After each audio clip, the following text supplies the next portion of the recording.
Mm-hmm.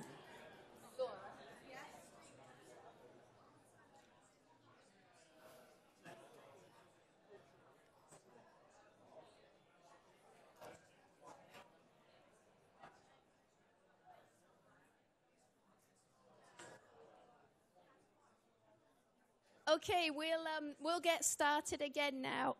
Again now, if you don't mind taking your seats.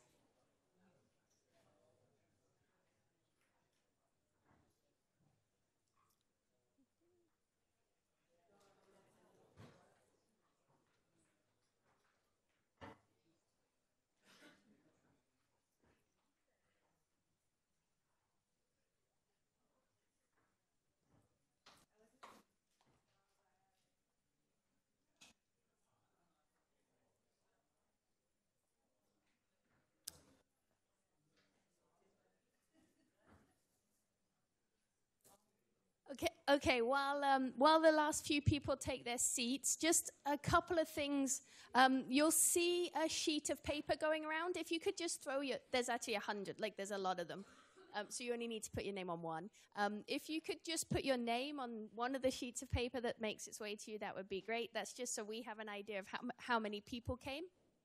A few people are going to walk out during this presentation for a photo, so don't feel you all have to follow. That's just something that's going on here at the school, and it's not an indication of anything to do with Rodri's talk. So I will. Is it not? It's not straight. Just give me a second. We may have a live stream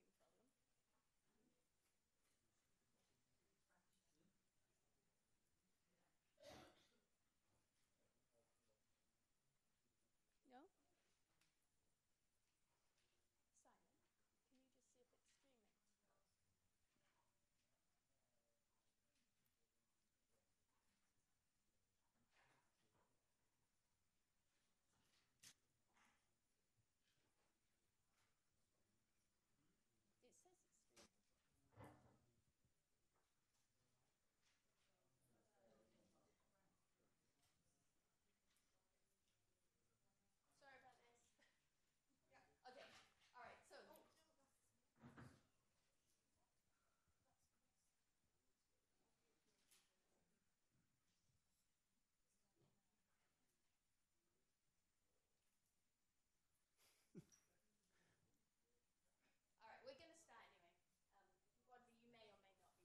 That's fine. Okay, so without further ado, sorry about that, I will pass you over to Rodri.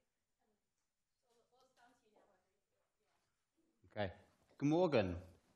Was that okay, Nick? Yeah, that's all I got. No more Norwegian in me. Look, a big thanks. It's great to be here, and thanks to Camilla as well for 18 months ago or so for coming, for inviting me onto the team to talk about a component of the development of younger athletes in youth sport that I think is really important. It's not as potentially as mainstream as recognizable as to some of the content that was delivered this morning, but it really does play an important role. And, you know, I think it's important when, for this particular topic area, that for you as coaches working with parents, it's about, I think, an education role and making sure that we're giving the right sort of information about what constitutes appropriate training, what should kids be doing, what potentially should they not be doing. And hopefully the presentation next 30 minutes will give some insight into that. But specifically when we think of why, and why is it that from a physical training standpoint, we're looking to develop athleticism. And athleticism should be a goal for all kids, not just those who are involved in youth sport. All kids should have the right, and they should be trying to develop their athleticism. They should be able to move in a range of manners, produce a range of skills in a range of environments. And all kids should be able to do that.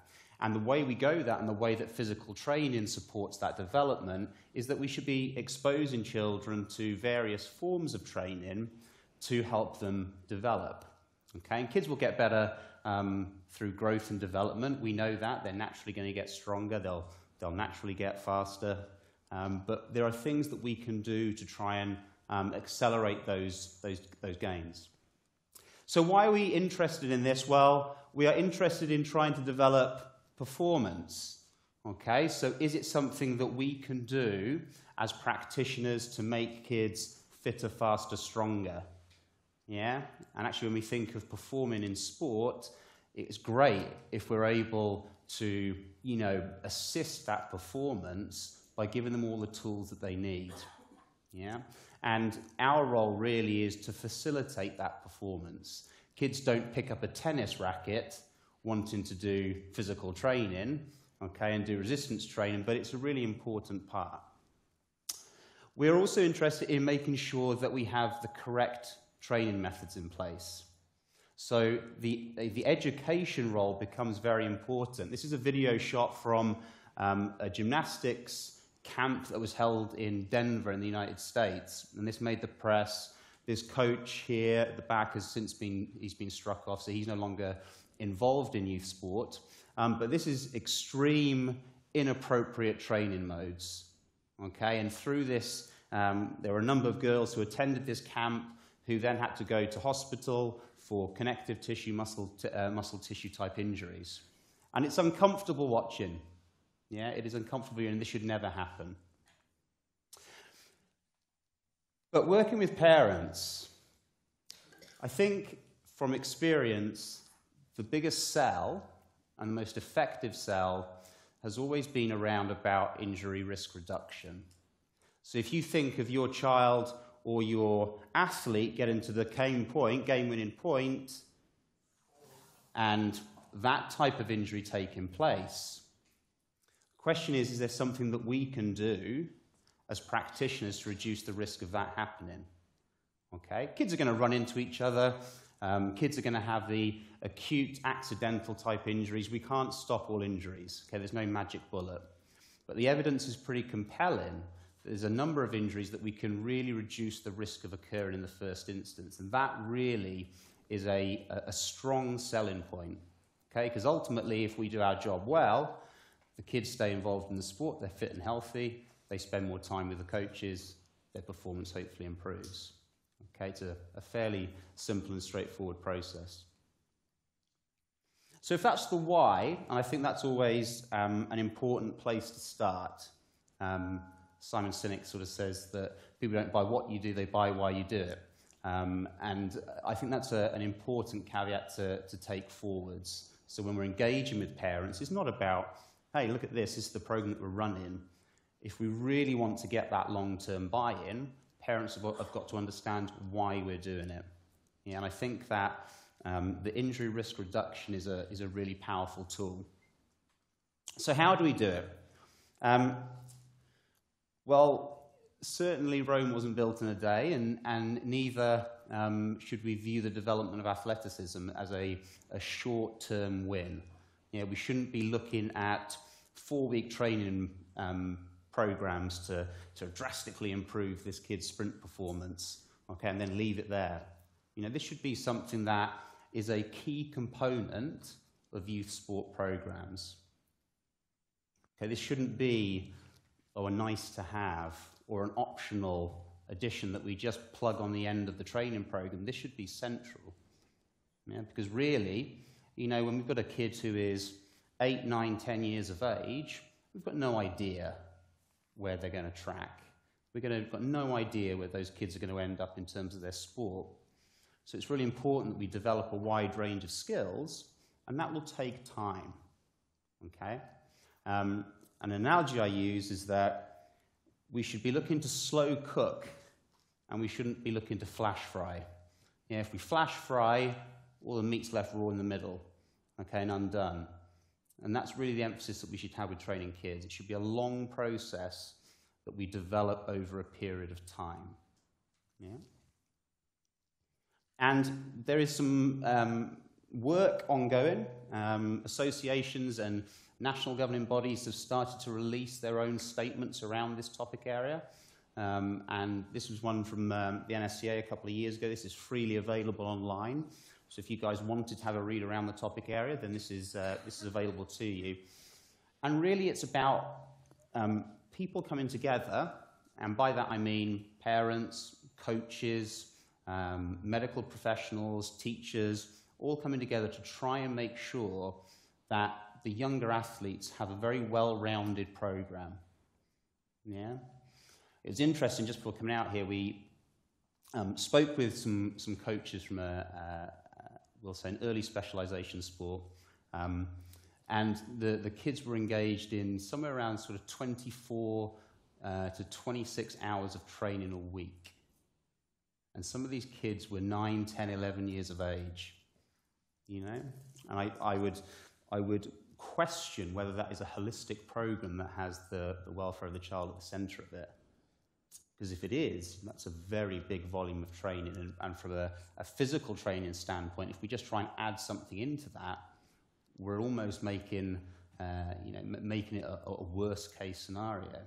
Yeah, so when we look at this training and physical training, the role of different training modes, so resistance training, speed training, flexibility training, it should be an instead of. Yeah, it's okay for us to maybe take away 30, 45 minutes once or twice a week of someone's training program to actually give them the skills that will prepare them for the demands of the sport. Okay, and that needs a degree of communication, and that needs a really collaborative effort. And one of the other questions we always get with this is, right, if you're telling me that this is important, you're telling me that kids should be doing this, and all kids should be doing this, when is it okay for them to start? You know? So you can see this photo here. Got this kid, his traps are popping here. He's got some big quads down here already. You know, we're pushing this kid pretty hard, right? And the question is almost a difficult one to answer because everyone wants to have an age. Yeah? Oh, it's okay, they're 7, they can start doing it now. Or they're 14, they can start doing it now. But the approach that we have is if your child is ready to play sport, then they are ready to engage in some form of physical conditioning. Okay? It should be viewed as preparatory conditioning for the demands of the sport. And that's strictly where we should be focusing. Yeah? And interestingly, on this topic, just audience participation here. How old did you have to be in your school years before you could start using your gym that you might have had in your school, if you had a gym in your school? So before you could start any sort of weight training or formalized training. How old did you have to be? Isn't that amazing? It doesn't matter where I go in the world, I ask that question, everyone comes back with the same number. 16. Yeah, and it's incredible. You're 15, it's the night before your birthday. You go to bed, and you're not allowed to go in the gym. You have 8 hours sleep. Next day, you go in you go. You can use the gym now. What happened? I'm interested to know what happens in that 8 hours of sleep that suddenly makes it okay for us to use the gym, right? So when we think of this, you know, I'm not telling you that you need to go and take your 2-year-olds and your 3-year-olds down the gym and you need to give them a 1 repetition maximum lift. Okay, I'm not telling you to do that. But there are forms of physical conditioning that we need to engage with in order to prepare us for the demands of our sport. And is it effective? Is this stuff effective? And the answer is yes, it's pretty compelling. So especially around some of the literature for overuse injuries, which are on the rise in youth sport, some of the evidence would suggest that we might be able to reduce the risk of those injuries occurring by up to 50%. 50. Half your injury list. Yeah? As a coach, you'd probably take that. Okay? So it's really important that we engage with this. This is an important and effective training tool for us to have. And interestingly, some of the literature will also show you that the component parts, okay, this isn't just about resistance training, it's about developing balance, flexibility, speed, and so on. Okay? But resistance training does seem to be an important training tool, getting children stronger. Yeah, that is an important thing for us to do in terms of performance enhancement, injury prevention. Yeah? And I'd also say health and well-being there, and some psychosocial stuff gets thrown in the mix as well. It's effective for improving those metrics. So the secret here is that what we don't want to do is miss our opportunity, okay? Because if we miss it, why is it that I'm suggesting that young children start to do some sort of physical conditioning? It's because during childhood, it is a golden window for us to lay down the movement patterns and the coordination that will stand them in good stead later in life. Yeah, much like trying to learn a musical instrument or trying to learn a new language. Okay, it took me a while to get that good morning. It took me a while. My son, he's almost picked up a second language. He goes to a bilingual school. It's taken him about 12 months, and he can fully, converse in 2 different languages, and he's 5. Yeah, it's so much easier when we're younger. Okay, so this is really, really important. And from a neural standpoint, that's why it's so important, because from a coordination aspect, this becomes very important. Because we know that when we get into adolescence and we have that kid who's this high, 8 months later, it's like, man, what happened to him? And he's up here, he's gone through that growth spurt. That can actually be a period of time that really disrupts someone's coordination. Yeah, you coaches, have you experienced that? Yeah, you have that temporary disruption. You look at me like, man, is my training program incorrect here? Do we need to train them more? Do we need to train them? And there's all these questions floating around, and sometimes that can just be down to the fact that they're experiencing that growth spurt. Okay, so if we can get these tools, we can get their movement patterns really strong, really accurate in childhood, they've got a better program in which to work with later in life. Okay, so the what. Okay, so we've kind of touched on the why. We've also touched a bit on the how. But this is an important aspect, because for you guys sitting there, it might be, right, well, he's going on about how important this physical training is, but what does he actually mean? What does this look like? And I think for me, this is an important point in terms of we try and develop a breadth of skills. Yeah. So within strength and conditioning, which is kind of my background, it's easy to sort of look at it and say, well, my young athlete here is a tennis player. Sorry, Camilla. Is a tennis player, so should we just get the physical training to look like the tennis? Yeah, very sport-specific training. Okay, and some coaches I've spoken to in the UK, they'll talk about that. They've got 9, 10-year-olds, and it's like, yeah, we need this training to be really specific. And you absolutely don't. Yeah, it's about developing a breadth and depth of skills in these children.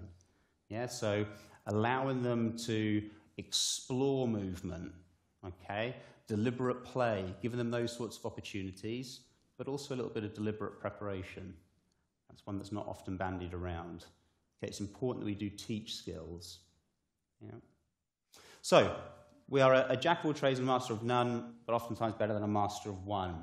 So we're trying to move away from just looking at this unidimensional approach and trying to develop someone who can run and jump effectively, sprint, change direction, lift correctly. Okay? So all these things we're trying to master, so that when it gets to them selecting their sport at a later stage, in late adolescence, we can hand them over to the technical coaches or the senior strength conditioning coaches, and they can do everything. Yeah? That's really what we're trying to chase. And these are things that we might look to develop. So we call these our athletic motor skill competencies. And in a training program of any young athlete, we try and ensure that these are movements and skills that we try and develop. So if we have a very young cohort, so we might have some 7 or 8-year-olds, then it might be that we try and give exposure to lots of different movements. Okay, but then with time, as our athletes become more experienced, they're more competent, we can then start to be potentially a little bit more selective and focused depending on what their strengths and weaknesses are. But early on, we want all of our athletes to be able to do all of these things. Yeah? That's really important. And this is nothing new. Okay? So this is, you know, a classic sort of image of what PE used to be like back in the UK. And unfortunately, they're removing a lot of these climbing frames back home. Okay? I noticed you've actually got one in the gym here, so well done, Norway. You're still doing well. But you know, these are sorts of things. You know, getting kids developing, being able to handle their own body weight. You know, that's so important. So important. Okay? And this is a problem for us back home. And when I've talked about this subject area before, it's always one that is a sensitive subject in terms of exposing children to resistance training. Okay? And this is a newspaper that we had back home, and a question that came in from a parent was about, is it okay for my child to do strength development exercises using weights? And the GP came back with no, because that's dangerous, it's putting stress on the bone. There's a problem with that, okay? And that is that the stress that's placed on the bone when we have plyometrics or our jump type activities or our resistance training is actually what we call an osteogenic stimulus. It stimulates bone growth. It increases bone mineral density. It makes bones bigger and stronger. So it's almost the complete opposite. Yeah? But no matter how many talks I give, no matter how many papers we write, you're not going to be able to compete with a national newspaper. So that's going to get to more people than my work ever will. So it's about the messages that we give to parents here and about educating them. Okay? And there are position statements. This is an example here of one that has discussed this topic in detail. And this one was importantly endorsed by 10 of the world leading organizations within sports medicine, sports science, strength conditioning. Okay, so this is a good go-to resource if those of you who want to read a little bit more around this topic area. But you know, we must make sure that when we have developmentally appropriate resistance training, that should be okay, providing it is delivered by qualified people. Yeah. And here's my, if I could sum this up in one slide, this is it. What is more risky? Is it this? Good quality movement, supervised. This is a weightlifting competition. Or is it this? Which carries more risk? Yeah? Sorry, accidentally put that one on loop, I think. But when you look at that, when you look at it, you know, there's no argument, right? That is that is more risky than that one. Okay, if we cut this down to the raw image of what we're seeing. Okay, so if we do really well done, well prescribed, well coached resistance training, the data shows it has a lower injury incidence than all of our other sports. And there's no way, other than actually tackling the athletes, there's no way we can capture those sorts of forces that they're going to experience in sport in our training environment. Yeah? So it's really about having a clear sense of what we're looking at. Now then, this isn't good. So this is I promise you, this is one of my wife's magazines. This isn't my magazine, but it's one of those little trashy magazines that she sometimes reads. And actually, she might be watching on live stream. Sorry. So when we look at this article and you delve into it, and some of the messages that come out, and we come down here. You know, sometimes Ethan begs not to do his exercises, but he can be a bit lazy, so needs tough love. Okay, this is kind of touching a little bit on what Camilla and Chris were referring to. You know, this needs to be done appropriately. Yeah, this needs to be delivered in an appropriate fashion. Okay, and it needs to be delivered by skilled professionals, and it needs to be very goal-orientated. Yeah, so we should not be chasing six-packs for our kids for some sort of aesthetic appearance. Okay, we should be looking to develop them from a strength and power and developing them from a general athleticism. So this isn't good. Okay, this isn't good in terms of a drop height. Okay, now don't get me wrong, some kids will jump out of trees and all that, or they used to, but you know, if this was a targeted prescription, this is stupid. Yeah, I wouldn't ask you to go and do drop jumps off the roof of the building here. You're not going to spring back up, are you? Yeah, you're going to hit the floor and you're going to collapse. So it's about what is appropriate prescription. And we drive this training around competency. Yeah? It must be technically competent. That is critical. So much like if we went into the gym and we were performing an exercise and all of a sudden we tripled the load on the bar and you guys fell onto the floor, that would be inappropriate programming. We can take very much the same approach with our younger children, with our younger athletes, sorry. Okay? So it's a technically driven. They must be technically correct whatever exercise they are doing. That said, if they are correct and they're moving well, we can increase the load, yeah, to get them stronger, to get them more powerful. But it's always driven by technical competency. So here's an example. Finally getting to what this might look like. This is a future champion here. This is my youngest daughter. And these are some examples of stuff that we've been doing. Gymnastics features heavily in our ethos of what we should be doing with children from a young age. My wife hates getting these videos through from my dad when he goes to the gymnastics group. She gets a bit angsty, but it's okay. She's having a good time. This is safe. It's effective. Okay, she's enjoying it, and it's important that she gets exposure to this sort of training.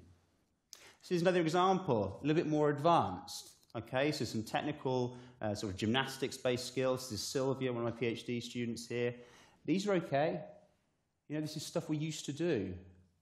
Yeah, before iPhones and PlayStations or PS4 Pros. Apparently that's the new thing, so my son says. So here we have, some developmentally appropriate training modes. Okay. So we'll do this at lunchtime. We'll see who can... But this is sometimes a screening tool that gymnastics associations use for reps. Like, these kids will smash out 12 or 13 of those. So actually when you think of, controlling body weight, having that good relative strength, boom, perfect. But then we can make it more what you might look as gym-related. Yeah? So we start to introduce a stimulus, and resistance can be introduced in a whole host of ways. Body weight, bands, dumbbells, barbells. There's a whole host. Yeah? So it's not just about squatting with a massive heavy barbell. That's not what resistance training is all about. It's an important part for some. Okay? But it's about making sure it's appropriate. And then here are some examples. So this is a female athlete from our centre who's been working in the program for a good number of years. Okay, so 17, that she was a 115 squat, I think, and a 135 deadlift. Yeah, so that's probably about twice body weight. So very strong, relatively, but it's been developed over a number of years. Yeah, we don't just throw her into that environment. And a question of how much is too much. So I've kind of briefly mentioned this with the advent of exposing kids from potentially younger ages, from an early sports specialization approach with some sports. We want to try and discourage that. And it's important that we look at physical training in the whole view of total workload on the athlete. Okay? So if we've already got someone, chronological age is sometimes used as a marker. So if you've got a 12-year-old, some of the literature would suggest that we shouldn't really be going more than 12 hours of dedicated training time for that particular event per week. Okay, there's some data that has emerged to show that that could be used as a threshold that we look at for appropriate total workload in our athletes. Okay, so when you think of those gymnasts who are 9, 10, 11, doing 25 to 30 hours of training a week. Yeah, it's potentially high risk. So when we think of physical training, as I said at the start, it's part of the cake. Yeah, if you're going to cut that cake up into pieces, it has to be a part of it. It's not just something you put on the side of the plate. Yeah? Okay. So I think if I was going to draw this to a close, one of the things that is really important in my eyes is about having someone who's a qualified professional. So this kid isn't engaged, all right, which is a problem. And I think when we talk about, well, what is a qualified professional? You know, you're telling me this is really important to do, but ultimately, who do I turn to? Okay, there's some stuff that you probably can do yourselves as coaches, some really low-level exercises. Okay, and you've probably got your own experience of those. But strictly speaking, if we want someone to be in front of kids, teaching them about physical training, we want them to have, I believe, 3 things. They should have an official strength and conditioning type qualification. They should understand how to program and coach training. They should have a good experience of growth and maturation and the development of pediatric exercise science. Yeah? It's not just about superimposing adult-based programs on kids. It's about making sure those programs are relevant for the people that they're working with. But above all else, I think it's really important that they are able to coach. You know, this is a people-facing business. You guys are out there all the time in front of people. And if you can't engage with kids of different ages and different stages of maturity, it doesn't matter how much information you've got upstairs, you're not going to be able to translate that into practice. Yeah? So, where does this go next? If I was going to summarize, I think I would try and give you guys 3 things to take home with you. And that would be that we want to get kids strong and skillful, teach them loads of skills, but also get them strong. We want to start early, but we also want to make sure that those young athletes are having fun through our program. And I think if we're able to do those 3 things effectively, we stand a much better chance of supporting those kids through the demands of youth sport. There we go. Thanks very much for listening.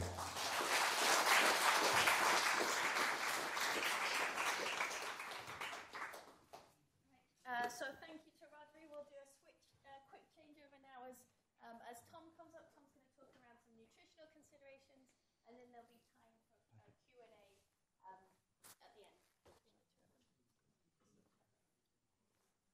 I think so. Is that good?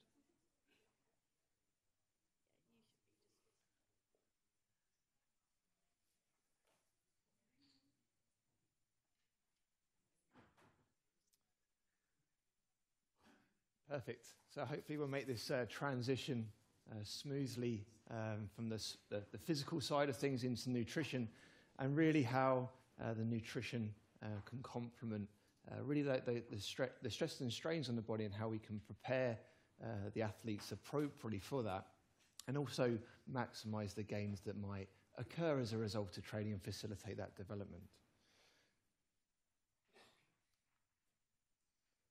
In terms of today, just to provide a brief overview of some of the material I hope to cover or scaffold today's particular session, we're going to start off with some of the guidelines. The hope is to sort of really focus or split, between maybe those that are focused on competitions to those that are focused around the training. Because training happens more frequently, it's certainly, when we sit down with coaches and parents, something that we sort of focus on. And if we have the choice of directing that conversation to one or the other, the training hopefully takes the main focus. And then from there, we can simply apply, refine, and adapt. So we're going to hopefully touch upon those guidelines just initially, and then I'll speak to them, hopefully give them some tips along the way. So really, I appreciate the room at the minute in terms of coaches, and really when we're sort of talking with parents, trying to sort of go through those conversations, understand those challenges, make coaches aware of some of the challenges, whilst always being, some of you being parents yourselves, that actually that conversation is really, really important, and certainly some of the environments I find myself in, that conversation we really encourage and look to foster, because there's some things which come out which could be easily resolved, which might transform the landscape nutritionally, and that's hopefully something we can sort of support going forwards. In terms of the main challenge, if you like, from parents, am I providing the right food? It comes down to that every time, in terms of wanting to do something that's right, making sure that what's being purchased, prepared, cooked, it's on the table in front of them, is the right food. And that's really, really challenging, because when we start to speak about sport, is there something we have to do differently? What are we trying to change and manipulate that's different from maybe the general public or just health materials? So there's lots of questions around there. And as a result of that question, sometimes the material that parents find themselves engaging in or revisiting can sort of portray certain foods as the best food to have, the only suitable food. But then we start to talk about the likes and dislikes of children, and that then creates a really big barrier for the parents around what they should be providing or think they should be providing, versus trying to effectively force their child to have something, versus actually a more broader appreciation of some of the nutrients which we might be trying to get in, and actually then how that facilitates a much broader range of food items that could be included that still hopefully go on to achieve that same goal. However, on its own, am I providing the right food? It's quite a broad, sort of all-encompassing sort of question and query. So to try and sort of break that down, sometimes the conversations with parents drive it, or sometimes we help to reframe it. We're trying to sort of look at what should their child eat in terms of the question that's posed by parents. So what should their child eat? How much should they eat? And when should they eat? And with those three points, hopefully we can sort of speak to those in the next couple of slides, just because these are some of the questions that I would get asked, that hopefully with you being on the front line and being directly in contact with those parents amongst your particular sports and with your particular athletes, hopefully you can speak to that too. So one of the approaches I'm particularly keen on sort of promoting, and certainly in the area of nutrition, the one that's sort of promoted more broadly, is this developing a food-first approach. And really, when we start to sort of unravel and unpick that, just this understanding of food, what it actually contains, what it might provide, and how we can try and support that in lots of different situations with lots of different taste preferences, hopefully is something, again, I'll cover a little bit later. I've mentioned the source of information, and I think perhaps I can speak to that a little bit more closely now around you as coaches. When we look at sort of the influence of coaches on the nutritional or dietary habits of younger athletes, or any athlete actually, the coaches are really integral to that role. Certainly the conversations with parents are one, they sort of feel it's them versus us. The same message gets delivered, it falls on deaf ears, and that's a real problem. But hopefully sort of coordinating or acting more in a more team approach, certainly when we start to sit down and explain some of the ways and terminology we might start to use and include, but also trying to get coaches, parents, support staff to sing from the same hymn sheet is hopefully beneficial in terms of the consistency of methods that can be applied, and certainly that consistency of message to the child. In terms of a lot of those questions, am I providing the right food, and the subsequent ones that fall underneath, I think it's just really important that some of the processes allow that self-evaluation of parents, and hopefully self-evaluation ultimately then of the child, and as the athlete progresses. But hopefully it enables you very quickly to help guide appropriately too. So in terms of that, some visual references, really trying to reassure or allow that evaluation, because it's usually not drastic changes that are needed. Sometimes it's very supportive in the dialogue that we can have around what they're doing correctly. but almost that reassurance is a real key role in that part of the process. In terms of facilitating independence, I think that's more to do with a lot of the work is maybe not, as Rodri was mentioning there, around in the gym, under supervision. These things occur outside of that environment, and I know that is the same for physical training. But when we are looking to provide this educational material for the child to, when they're out of sight of their parent, out of the sight of yourselves, can they go and make those appropriate decisions? Are we really instilling good practice such that it's going to be focused acutely on what they currently do now, but are we really setting them up for a really nice relationship with food? And when they make some important transitions later on in their lives, do they have the suitable skills to enable that transition to occur sort of successfully, if you like? So whether that's moving away from home, being able to sort of find out their own transport routes such that they're popping into shops, purchasing food, maybe eating socially with their friends and making those decisions too.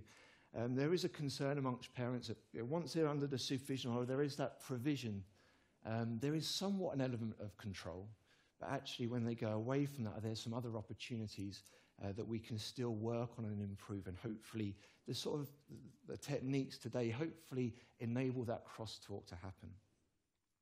And then the last point is just variety. I think if we were to look at sort of food items, what they provide from a nutrient point of view, I'd be quite happy to say that no single food can provide all the necessary nutrients that are required in the sufficient quantities that are required. And therefore, when we start to hear some buzz terms that jump up around certain food items, really it's this variety that's going to be important. This nice balanced approach, this blend of food items that are going to be consumed. And hopefully from there, we can keep that variety open. Sometimes in certain situations, usually around the competition element, it may get familiar, accustomed, such that GI discomfort, gastrointestinal discomfort's minimized. But when it's a training day diet, this exposure to new foods, trying, cooking, and things along those lines is certainly something we look to support. So hopefully I can sort of work through those today, starting off, as I say, with the nutritional guidelines. So on here, we tend to have the macronutrients, carbohydrate, fat, and protein that tend to be the main port of call that we focus on. And from there, we can sort of build and expand some of the options as we go through. But in terms of sort of the nutritional recommendations, certainly when it comes to energy, it's really challenging to be able to sort of give you a number. How much does the athletes you work with, how much does, in terms of a parent, how much does their child need to consume each day? It's incredibly important to support growth, and we start to include new terms now, not just around energy balance, but energy availability and the amount of energy that's there in the system to support normal bodily functions. But it's incredibly challenging, certainly from an intake perspective and an expenditure perspective. And obviously the demands and the other requirements of the children themselves in their normal day-to-day life. But when it comes to, for example, aspects of growth, even when we start to look at some of the general recommendations for growth over particular time frames in the life cycle, when you start to see how much extra energy is required to facilitate the deposition of tissue or the energy to synthesize that new tissue, it's still relatively small compared to other aspects of energy expenditure. And with physical activity being one that tends to fluctuate more than others, it certainly gets ate up into that bigger value. So incredibly important, but very, very difficult to give a recommendation. And we tend to sort of focus really on then the provision of these nutrients in our conversations. So we focus with carbohydrate. Carbohydrate, we've got relatively small stores of carbohydrate, certainly relative to fat within the body. They largely reside within the liver or the muscle, and they tend to be the ones we discuss at length in terms of facilitating preparation for or facilitating some of their engagement with activity. And these are typically categorized according to almost the intensity and the duration, and we have really quite wide values when we deal in absolute terms, in terms of the amount of carbohydrate that can be provided. So here, from the lighter sort of, from the lighter sort of descriptors around sort of skill-based activities requiring 3 to 5 grams per kilogram body mass per day. So we tend to look at the fuel utilization and how across the age range we might utilize fuels slightly differently, and we do see differences between younger, children, adolescents and adults in terms of the fuels that are being used. Slightly higher fat oxidation with younger individuals compared to adults, and the slightly the reverse for carbohydrate, or more the anaerobic glycolysis that happens. But when it comes to the recommendations, despite these differences in the fuel that's being metabolized, the guidelines, unfortunately, or fortunately, unfortunately, are not maybe as specific to this particular age group as it is to adults. So we are, in a lot of cases, referring down from the adult literature to the amounts that we typically would discuss for younger athletes. That's not as problematic, it's just maybe not as specific as we would like, and certainly the invasive nature of some techniques preclude some of that understanding. But when we start to use the per kilogram body mass as a tool, we can customize for adults, but we can also then adapt and apply that to younger individuals. So in this example that I'm just going to run through today, I'm just going to sort of talk to numbers a little bit, but the example here is a 50 kilogram child, so around sort of 14 odd years of age, as an example. And as a result of that particular value, when you start to convert these into absolute terms, depending on the intensity and duration of the typical exercise program, 150 to 250, 250 to 350, 300 to 500 grams per day would be those sort of equivalents, if you like, in this particular case. I'll come back to that as we go through. In terms of protein is not really a sort of a repository or store for protein. It tends to be quite a functional store in a muscle or enzymes within the body. And we tend again to refer to this in terms of grams per kilogram, 1.2 to 2 grams per kilogram body weight per day. It seems that children may need slightly more than the general public, especially when they're, athletes need slightly more than the general public in terms of just meeting those demands and maybe different outcomes that are desired. But again, it's slightly higher for younger individuals too. So we typically go for around 1.6 being a nice value here. In terms of whether the research has taken it on slightly differently to maybe some of the others that I'll talk to today, is the amount that the body can use or seems to use most effectively per meal. And again, that's communicated per kilogram body mass, around 0.3. In this particular case, 15 to 20 grams of protein per meal seems to be sufficient to help the body adapt and use that protein most effectively. And lastly, fat intake is largely aligned with more sort of public health guidelines. We see quite large stores, even in the leanest of individuals, and there's some interesting locations of fat within the body too, in terms of intramuscular triglycerides, which is a sort of becoming more interested in, but don't necessarily take the focus compared to carbohydrates. And so it's with those sort of values I hope to sort of now speak to, if you like, around the techniques which really help understand how we can achieve these intakes. So first starting point is just visualization. When we talk about what's on the plate, what might be required or needed, and using some really nice terminology now where we can help sync these messages with maybe what's happening in other conversations around the sporting activities. We sometimes can use this sort of visual representation: fuel, recover, protect, and hydrate. And it's to these that hopefully we can have that very quick evaluation. When I look maybe at my plate in terms of the food I'm consuming or the snack I'm consuming, what does it look like? What does it contain? Does it contain these components? They all provide Slightly different nutrients, as I'll go on to explain, that there is some degree of overlap, but they are sort of independent as well. And hopefully, if we start to omit some from this general diet, it may be sort of not so favourable. There are times when that may happen, but generally it's this foundation, this good baseline diet that we're looking to improve. So if I was to speak to each of these components in turn, the fuel component refers to largely refers to starchy carbohydrates, such as breakfast cereals, bread, rice, pasta, spaghetti, variations of. And we would typically say that they're the main providers of carbohydrate. In terms of the recover side, we would maybe lean towards foods that are more typically high in protein, such as the dairy products, milk, yogurt.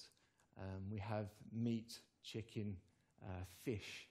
We have nuts, some of the pulses, kidney beans, eggs, things along those lines. And they typically would help provide protein and as you'll see, a large range of other nutrients. And then the protect part. So the fruit and vegetables would largely be here. And certainly when we talk to a little bit later, if I have time, some of the barriers around time, travel, cost that parents often speak to. Sometimes the knowledge of fresh, frozen fruit, dried fruit, some cupboards, some items that can stay in their cupboards, some easy things to grab at certain times of the week is also important. And then lastly, hydrate in terms of more general use of water, squash. Again, milk tends to be heavily promoted for a number of reasons, and sometimes juice and smoothies give us an easy way of getting some nutrients in, or an easier way. And so when we start off, with that, the first question, what should my child, in terms of if I was a parent, what should my child drink? Hopefully that visual guide is a really nice tool that can be used by everyone to help guide and direct and evaluate. The next thing really, when we still talk about sports nutrition or how we might support this, the demands of training, is then going to be the amount. So it might be on the plate, but is it in sufficient quantities? And sometimes this is the element that is a little bit harder to sort of articulate or gauge more effectively. And it's so to using those same color coding in this example, orange, green, and red, we can start to break down, and I like to use sort of typical portion sizes to help articulate this. And if I was to sort of revisit the first slide around the guidelines, if we take the sort of the middle road, if you like, requiring around sort of 250, 300 grams, let's say, of carbohydrate, if we were to split that equally over 5 or 6 meals, we're sort of ending up here trying to look for around 60 grams of carbohydrate per meal. We've got around the 15 to 20 grams of protein per meal. And hopefully we can start to, if everything was equally split, at least be able to use this in today's session. So here, just a whole range, typical portion sizes, and we focus a lot around carbohydrates and protein. And you can see here that the fueling side, as I mentioned before, is predominantly the provider of carbohydrates. But we also have some items that fall in the protect part of the plate, which are also quite good providers: bananas, fruit juice, etc. And then a whole range. Vegetables don't tend to be great providers of carbohydrate or protein, but they're there for other reasons. If we then bring up some of the examples from the recover side of the plate, we have meat, chicken, fish, etc. But we can see here that they're predominantly the good providers of protein rather than carbohydrates. So if you see that plate and one component's missing and the other one's there, well, hopefully we can now see not just what it would provide, but how much and how much we use that, or be able to gauge if it's effective or not. And it's this that we almost use as a buffet type selection. When I work with parents, speak to coaches, or work directly with the athletes, is, well, what do you like, what do you not like? I'm trying to achieve something, but there's many ways to achieve it, and how we can use this to sort of enable them to develop that independence, but also take into consideration the whole range of likes and dislikes. And with the next few slides, it's almost to sort of take this sort of in stages, depending on the interests, coaches, parents, and where they might feel they are at in terms of this stepping stone of progression. This is just typically understanding food a little bit more within those sections. Again, we try and frame it with a particular outcome or goal in mind. So it might be bone health, energy metabolism, oxygen transport, or protection. But we can help with that, try and guide and focus and improve understanding. And when you look at fruit and vegetables and this, quite a large concern amongst parents about the amount that's being consumed or not consumed, well, what does it actually provide and how can we get round it or appreciate where we might get some other things from other food items? I've tried to put these in here with vegetables at the top and fruit at the bottom in colour. So this is sort of green vegetables, and then we have different sort of colours as we progress through. But we can see typically vitamin C and folate being provided by a large range of vitamins, a large range of fruit and vegetables. But as we go down here to the fruit component, typically vitamin C, 1 tick is a good source, 2 ticks, a very good source, 3 ticks is an exceptional source, and we can start to accumulate and see where we're picking up or missing out on. The same can occur from the fueling side of the plate. If I just flick between this side and this side, whilst the number of the really exceptional sources are not necessarily as apparent, the broad range of vitamins and minerals that can be obtained by really good choices in these sections can also be really important to understand. And there's a few battles that parents might face, but overall, in terms of this overall sort of war, can we make up for it in different places? Hopefully we can sort of manage that appropriately. And then lastly, if we go to the recover side of the plate, we again get a similar story in the breadth of vitamins and minerals that are provided, and hopefully that can be reassuring in some of the good choices we might make. So with that in mind, it's sort of this, as I say, this stepping stone of what's there, how much, well actually what might be provided, and how can we sort of start to map these onto the requirements as we progress through. But hopefully easily achievable in terms of the amounts we would typically provide and the amounts that are typically there in a normal sized portion. So when it comes to talking about a strategy that this might speak to, really, I often start with this, although I finish with it today, but how to bring this back into a typical day. And a lot of those challenges and barriers that parents sort of comment on and may be sort of important to be aware of as a coach is around those travel demands, time demands, what needs to be consumed and when. And we tend to, certainly when it goes to recovery, start to move away from just the importance of the post-exercise sort of meal, this recovery meal, and just appreciate where the body recovers over a far longer period of time. Sometimes it's receptive to those nutrients for a far longer period of time too. But when we see sort of trying to support training as effectively as we can, when we see that 24-hour type approach being adopted, hopefully long-term it does support greater gains from training. So we start off with just asking to put down the commitments in a matrix. So this is just a typical day, almost from waking to well, it'd be a 24-hour period, but in this particular case, for clarity, just maybe around the times they're awake. We start off at that point, then we get it to fill in what they might be, and they will differ, and maybe even to put in your own demands as well, so that'd be important. If we start off with training, in this particular case, in the top row, we've got school demands, we've got travel to and from school, and I do include that. Sometimes some parents are affected quite greatly by that and some less so, but it's important to probably acknowledge it. And then eating opportunities. I tend to flag eating opportunities, just using a traffic light type system.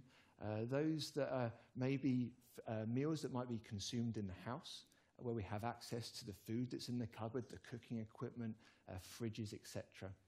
And it might represent a really nice opportunity to try and maximize the amount of nutrient that's provided. And then as we've got travel, and as we might be, for example, lift sharing or doing things where they're out of our sight, maybe there's a slight amber or red component whereby we might not have so much control, or you feel that there's a loss of control there. It might be that we just feel it's really difficult to provide nutritious type options when we are picking someone up from school, picking a child up from school and driving to training. Well, actually, how can I make sure, how do I know if it's right or wrong? And so hopefully this is a nice starting point, which we then just sort of identify. Maybe it's 5 particular options you might choose, 5 eating opportunities, and you can just sort of filter in sort of what those meals would look like. Do they start to sort of fit what we try to achieve overall? Obviously by breaking up stage by stage. And we typically look to exploit the time that's spent awake. There's lots of information about consuming foods too late, too early, and what have you. But if we look to explore that time awake, really we start to see we might maximize some of the time on a 24-hour day. And this is really just the same figure. Apologies if it's too small for you at the back. But this is really the same matrix, but I've just included the sleep on the right-hand side there, such that, well, if we did look at that 24-hour period, if we started to not eat so late in the day, we're going to have 12, 14 hours where we're not maybe getting some nutrients in the body. And we're always looking to sort of trying to support that for those long-term sort of changes. So hopefully that's a nice way to sort of have that structure that can just fit all this other information in. I am conscious I'm slightly pushed for time. There's just one sort of section that sort of comes up that I just wanted to speak to, and it sort of moves away slightly from the training day diet, but to this question of hydration. We focused on the other components of the plate, but not focused on the hydration too much thus far. And it's incredibly difficult to sort of really understand the exact fluid requirements of all athletes in all situations, just because it's so diverse in their sweat loss and avenues of heat loss, such that we can't come out with some global generic recommendations generally. Again, in terms of the comparison between children, adolescents, and adults, there's slightly different avenues of mechanisms of heat loss that are explored or exploited. Nevertheless, whilst sort of the evaporative heat loss or sweat loss is generally reduced in younger athletes, they still can lose substantial amounts of fluid, and therefore they still do have requirements for fluid intake, and those requirements or guidelines are actually very, very similar to the adult recommendations. And that's generally the thought is there's lots of real interesting discussion around this area currently, but the thoughts around sort of trying to minimize the amount of fluid that's lost such that it's within 2% of the initial, hopefully euhydrated or hydrated body mass that occurs at the start of exercise. So I'll just talk that a little bit more in a second, but you can drink too much and you can drink too little. We tend to focus on dehydration and the too little, but you can drink too much. And generally there's a real push for must be drinking, must be going to the loo, must be sort of having that water bottle by the side. And I think the availability is absolutely key, but we can get too much. And so really forcing it is not really appropriate. So we do encourage this independence and growth, and being able to make some educated type choices is the use of hydration monitoring. And some really interesting discussions around sort of the feedback that some, in my case, players that they've responded, picked up on some posters that are located around certain venues, and they're having real nice conversations, almost trying to educate their parent as well. So it's really interesting around, for example, a nice easy method that the players or younger individuals can just monitor urine color to gauge where they are. So a pale yellow color is encouraged, so 1 to 3 on the chart here. As it gets a little bit more darker, again, it might give an indication that they're not so well hydrated and would like to increase their fluid intake only by a relatively small amount. Maybe it's half a litre or 1 litre a day, depending on the size of the individual and the colour that they're starting with. And then when I was speaking to the change in body mass, it's something that is sort of careful around in terms of being too focused on body mass and getting on the scales and the consequences of doing that too regularly. But hopefully it does just give us a guide around how much fluid is required to consume. And again, if we start to gain weight as a result of a training session, we've drunk too much. There's some health consequences to that, and there's no benefit to performance as a result. In terms of that nice window, 0 to 2%, just about right. If you consume less than that, it might be something that you may benefit from increasing your intake. But again, there's maybe a number of reasons why that individual might be there. And that could be the GI discomfort, the tolerance. And again, if we're looking to support their engagement with training and competition, we don't want to sort of making them feel uncomfortable as a result. And there's maybe some other things we might entertain and discuss. So hopefully, I've been given my notice. Hopefully, we spoke to hydrate, fuel, recover and protect, and hopefully a number of different strategies to try and get us there, and just reassure those conversations you have with the parents that you work with. Hopefully you can reassure them and now enable them to evaluate, and hopefully that leads to a really nice environment that's positive for the long-term dietary engagement and beliefs with food for those athletes you work with. Thank you.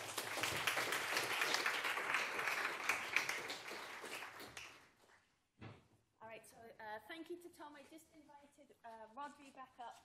So we do have time. We started a few minutes late, so that's, I think, what's not rush for time. We've got about 10 minutes or so for a few questions, so feel free to ask Rodri or Tom any questions around physical training or nutrition. Oh, we do have a microphone, but it never makes it. No, that's not a complaint about Laura. I can just repeat the question back. It's only for the live feed, that's all. So go ahead.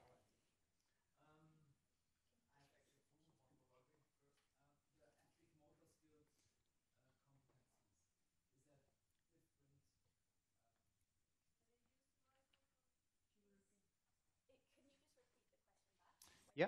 Yeah.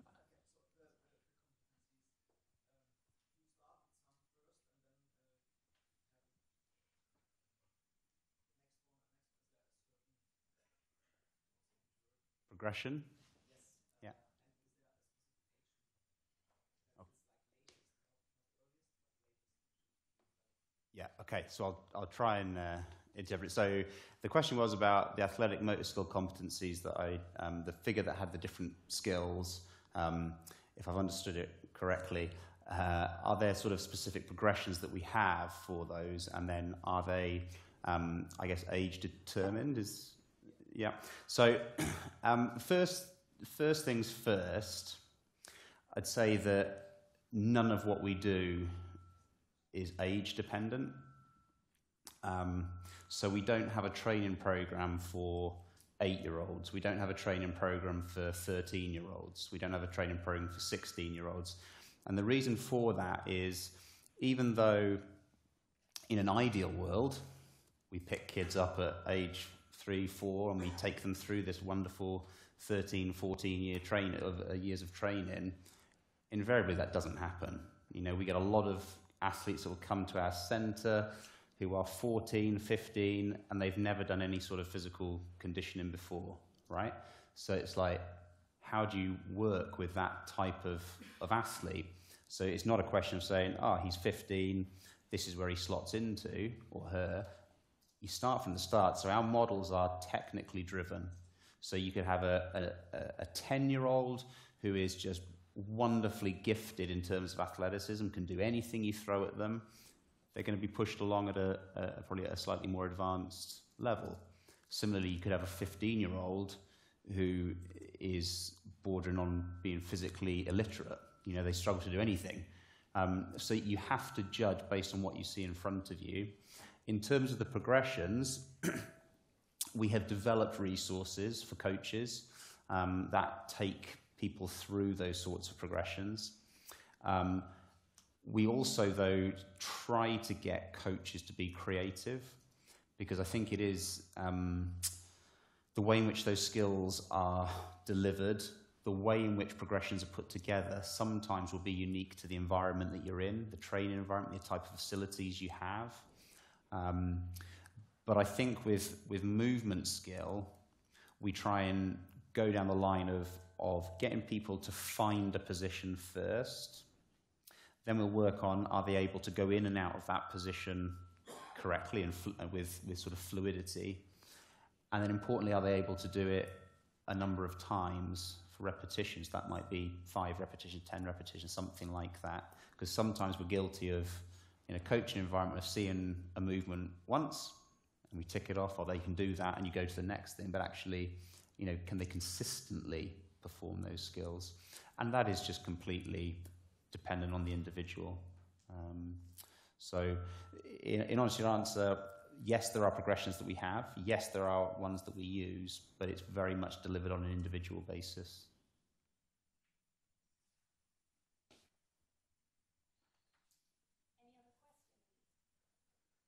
Any other questions? Your favorite audience member right now.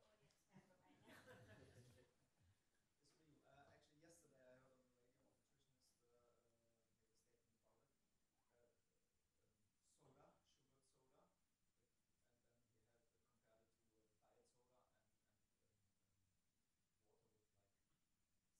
like some flavors. And how is the relation between those? Because he said actually in his example for weight loss, it's no big difference. If you switch from sugared soda to diet soda, it's the same switch in effect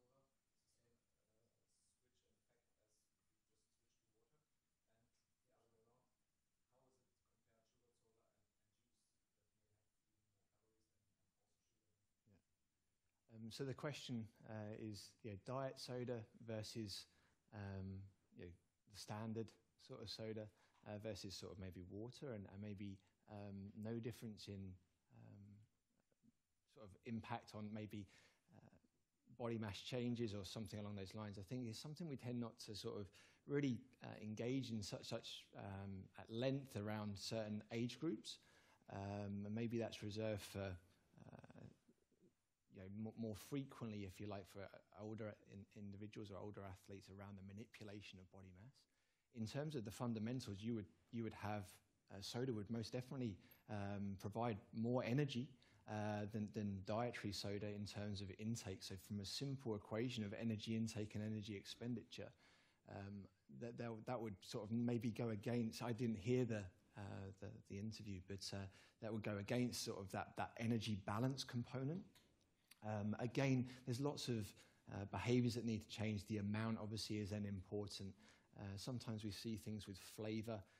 But again, when we come back to maybe some of the dental health and oral hygiene, which is something that's really important when we talk about the importance of carbohydrate and how we might manipulate or get certain things into the system to sort of help the preparation or recovery. Well, actually, it's really important too. And so sometimes the sort of acidity of some of the drinks as well and some other components may be also important things to consider. In terms of maybe the second part of the question, fruit juice versus sort of the soft drink component, again, I think then we're sort of looking at the energy intake and the type of nutrient that's being provided. They will both be providing carbohydrate, and by the nature of how it's included, it will both be sugar. Because when you disrupt or break down, for example, oranges and fruit, that becomes then an issue with the dental health too. So there's more like for like in that sense of energy intake, carbohydrate, and that type of nutrient. I guess there's a certain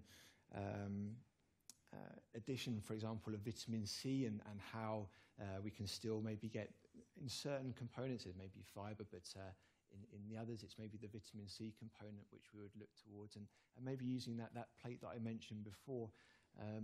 Whilst they do act independently, those components of the plate, if I was to take a breakfast cereal from the fuel side, milk from the recover, and let's say I took, in this particular case, orange juice from the protect side of the plate, they would all provide slightly different things. But say, for example, if we're interested in iron intake, being one of those that we might sort of bring up in conversation more often than not. Sometimes the combination is really important. So you have breakfast cereals, which are sometimes fortified, which are high in a type of iron which is not as readily absorbed.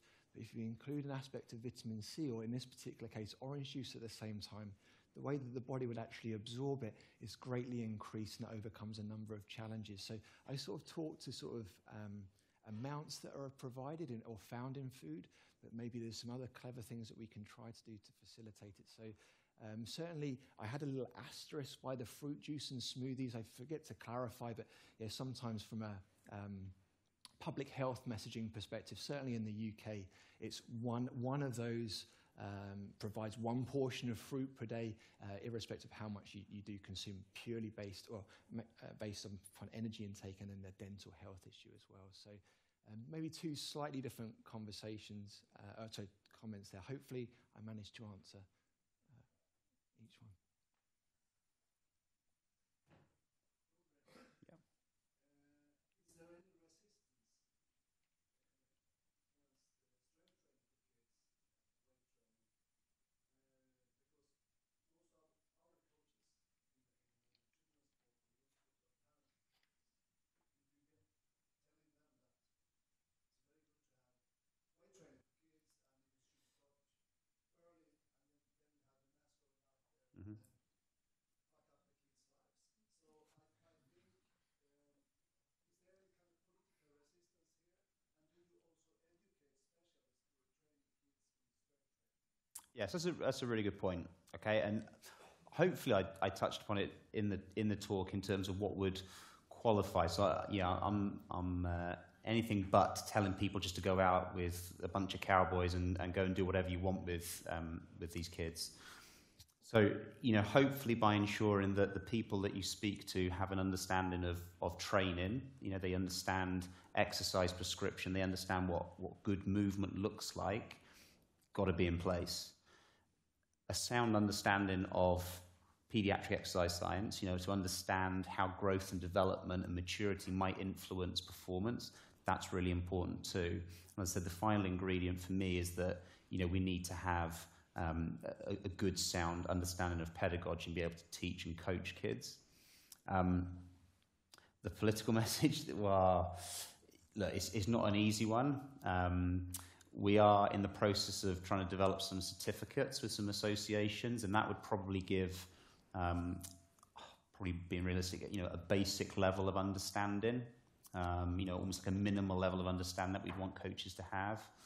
And we've hosted workshops with sports coaches back home, so with coaches from, say, track and field.